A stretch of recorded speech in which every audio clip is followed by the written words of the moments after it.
Section 9 of 3 science fiction novellas by Leigh Brackett. Part 9 of Enchantress of Venus. He crossed the square, moving very carefully through the red murk, and presently he saw her. It was not hard to find her. There was one temple larger than the rest. Stark judged that it must once have faced the entrance of the fallen building, as though the great figure within was set to watch over the scientists and philosophers who came there to dream their vast and sometimes terrible dreams. The philosophers were gone, and the scientists had destroyed themselves. But the image still watched over the drowned city, its hand raised both in warning and in benediction. Now, across its reptilian knees, Zareth lay. The temple was open on all sides, and Stark could see her clearly, a little white scrap of humanity against the black unhuman figure. Malthor stood beside her. It was he who had been tolling the votive bell. He had stopped now, and Zareth's words came clearly to Stark. "Go away, go away. They're waiting for you. Don't come in here." "I'm waiting for you, Stark," Malthor called out, smiling. "Are you afraid to come?" And he took Zareth by the hair and struck her, slowly and deliberately, twice across the face. All expression left Stark's face, leaving it perfectly blank except for his eyes, which took on a sudden lambent gleam. He began to move toward the temple, not hurrying even then, but moving in such a way that it seemed an army could not have stopped him. Zareth broke free from her father. Perhaps she was intended to break free. "Egil!" she screamed. "It's a trap!" Again Malthor caught her, and this time he struck her harder, so that she crumpled down again across the image that watched with its jeweled, gentle eyes and saw nothing. "She's afraid for you," said Malthor. "She knows I mean to kill you if I can." "Well, perhaps Egil is here also. Perhaps he's not. But certainly Zareth is here. I've beaten her well, and I shall beat her again, as long as she lives to be beaten, for her treachery to me. And if you want to save her from that, you outland dog, you'll have to kill me. Are you afraid?" Stark was afraid. Malthor and Zareth were alone in the temple. The pillared colonnades were empty except for the dim fires of the sea. Yet Stark was afraid, for an instinct older than speech warned him to be. It did not matter. Zareth's white skin was mottled with dark bruises, and Malthor was smiling at him, and it did not matter. Under the shadow of the roof and down the colonnade he went, swiftly now, leaving a streak of fire behind him. Malthor looked into his eyes, and his smile trembled and was gone. He crouched, and at the last moment, when the dark body plunged down at him as a shark plunges, he drew a hidden knife from his girdle and struck. Stark had not counted on that. The slaves were searched for possible weapons every day, and even a sliver of stone was forbidden. Somebody must have given it to him. Someone. The thought flashed through his mind while he was in the very act of trying to avoid that death blow. Too late, too late, because his own momentum carried him on to the point. Reflexes quicker than any man's, the hair-trigger reactions of a wild thing. Muscle straining, the center of balance shifted with an awful wrenching effort, his hands grasping at the fire-shot redness as though to force it to defy its own laws. The blade ripped a long, shallow gash across his breast, but it did not go home. By a fraction of an inch, it did not go home. While Stark was still off balance, Malthor sprang. They grappled. The knife blade glittered redly, a hungry tongue eager to taste Stark's life. The two men rolled over and over, drifting and tumbling erratically, churning the sea to a froth of sparks, and still the image watched, its calm reptilian features unchangingly benign and wise. Threads of darker red laced heavily across the dancing fires. Stark got Malthor's arm under his own and held it there with both hands. His back was to the man now. Malthor kicked and clawed with his feet against the back of Stark's thighs. and his left arm came up and tried to clamp around Stark's throat. Stark buried his chin so that it could not, and then Malthor's hand began to tear at Stark's face, searching for his eyes. Stark voiced a deep, bestial sound in his throat. He moved his head suddenly, catching Malthor's hand between his jaws. He did not let go. Presently his teeth were locked against the thumb joint, and Malthor was screaming, but Stark could give all his attention to what he was doing with the arm that held the knife. His eyes had changed.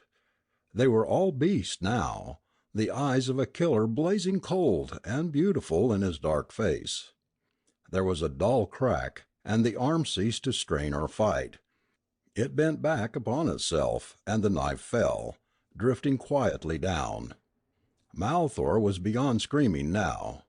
He made one effort to get away as Stark released him, but it was a futile gesture, and he made no sound as Stark broke his neck. He thrust the body from him. It drifted away, moving lazily with the suck of the currents through the colonnade, now and again touching a black pillar as though in casual wonder, wandering out at last into the square. Malthor was in no hurry. He had all eternity before him. Stark moved carefully away from the girl, who was trying feebly now to sit upon the knees of the image. He called out, to some unseen presence hidden in the shadows under the roof. "Malthor screamed your name, Eagle. Why didn't you come?" There was a flicker of movement in the intense darkness of the ledge at the top of the pillars. "Why should I?" asked the Lord Eagle of the Lahari. "I offered him his freedom if he could kill you, but it seems he could not, even though I gave him a knife, and drugs to keep your friend Helvey out of the way." He came out where Stark could see him, very handsome in a tunic of yellow silk, the blunt black weapon in his hands. "The important thing was to bait a trap. You would not face me because of this." He raised the weapon. "I might have killed you as you worked, of course, but my family would have had hard things to say about that." "You're a phenomenally good slave." "And they'd have said hard words like 'coward Eagle,'" Stark said softly, "and Vara would have set her bird at you in earnest." Eagle nodded. His lip curved cruelly. "Exactly. That amused you, didn't it? And now my little cousin is training another falcon to swoop at me. She hooded you today, didn't she, Outlander?" He laughed. "Ah, well, I didn't kill you openly because there's a better way. Do you think I want to be gossiped all over the Red Sea that my cousin jilted me for a foreign slave? Do you think I wished it known that I hated you, and why? No, I would have killed Malthor anyway, if you hadn't done it, because he knew. And when I have killed you and the girl I shall take your bodies to the barrier and leave them there together, and it will be obvious to everyone, even Vara, that you were killed trying to escape." The weapon's muzzle pointed straight at Stark, and Eagle's finger quivered on the trigger stud. Full power this time. Instead of paralysis, death. Stark measured the distance between himself and Eagle. He would be dead before he struck, but the impetus of his leap might carry him on, and give Zareth a chance to escape. The muscles of his thighs stirred and tensed. A voice said, "And it will be obvious how and why I died, Eagle.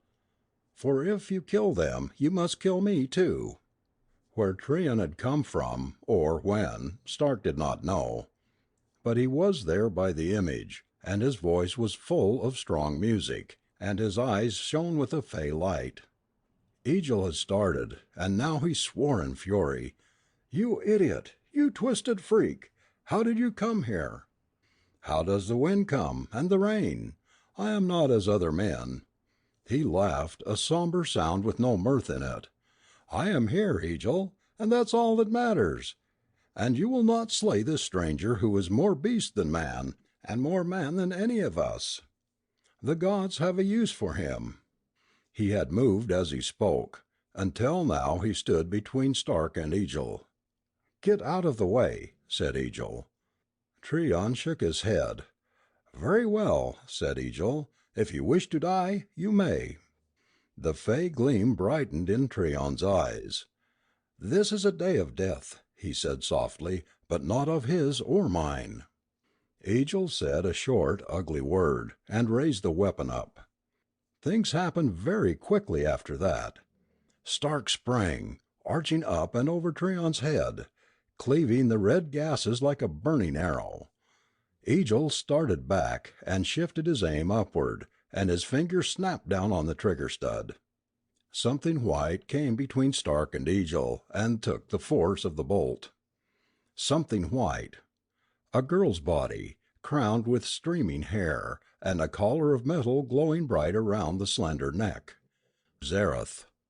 They had forgotten her, the beaten child crouched down on the knees of the image. Stark had moved to keep her out of danger, and she was no threat to the mighty Egil, and Treon's thoughts were known only to himself and the winds that taught him. Unnoticed, she had crept to a place where one last plunge would place her between Stark and death. The rush of Stark's going took him on over her, except that her hair brushed softly against his skin. Then he was on top of Egil, and it had all been done so swiftly that the lord of the Lahari had not had time to loose another bolt. Stark tore the weapon from Egil's hand. He was cold, icy cold, and there was a strange blindness on him, so that he could see nothing clearly but Egil's face. And it was Stark who screamed this time, a dreadful sound like the cry of a great cat gone beyond reason or fear. Treon stood watching. He watched the blood stream darkly into the sea, and he listened to the silence come, and he saw the thing that had been his cousin drift away on the slow tide, and it was as though he had seen it all before and was not surprised. Stark went to Zareth's body. The girl was still breathing, very faintly, and her eyes turned to Stark, and she smiled. Stark was blind now with tears. All his rage had run out of him with Egil's blood, leaving nothing but an aching pity and a sadness and a wondering awe. He took Zareth very tenderly into his arms and held her, dumbly, watching the tears fall on her upturned face. And presently he knew that she was dead. Some time later Treon came to him and said softly, "To this end she was born, and she knew it, and was happy. Even now she smiles. And she should, for she had a better death than most of us." He laid his hand on Stark's shoulder. "Come, I'll show you where to put her. She will be safe there, and tomorrow you can bury her where she would wish to be." Stark rose and followed him, bearing Zareth in his arms. Treon went to the pedestal on which the image sat. He pressed in a certain way upon a series of hidden springs, and a section of the paving slid noiselessly back, revealing stone steps leading down. End of Part 9.